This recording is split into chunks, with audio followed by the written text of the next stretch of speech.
Ten in favor, none opposed.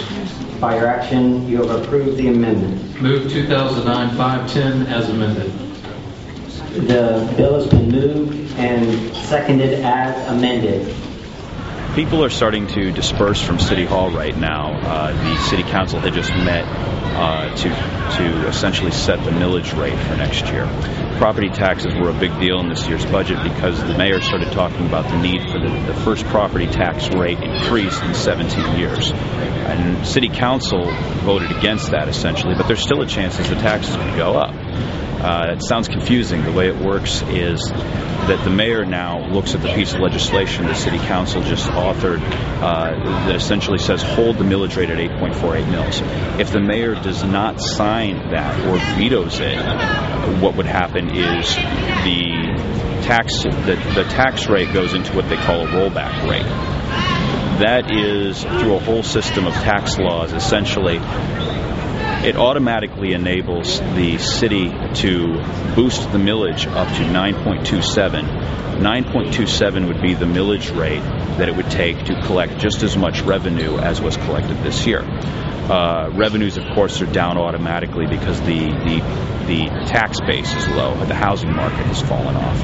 Now, Mayor Payton has given an early indication that he is going to do just that. He's going to let it lapse. He's been very adamant about this budget. He's gone around town very impassioned trying to sell the need for a higher tax rate to invest in the city for the future of the city.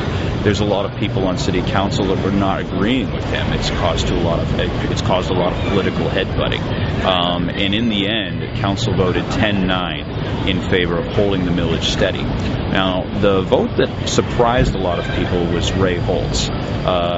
Councilman Holt had voted essentially to hold the millage rate at the level that it is now, but with the idea that what would happen is Mayor Payton would veto or not sign it. At the end of the day, you change your mind, and it's still, I don't know if people are going to understand how do you justify saying you're not a flip-flopper? Because right now it kind of comes across as you being a flip-flopper.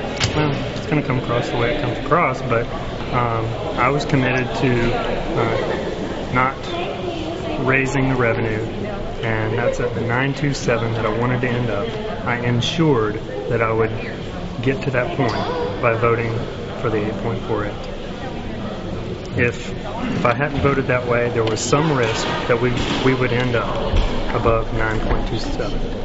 Other people on council tonight that were talking about how the city has revenue leaks, that it's not running efficiently, that they want to cut.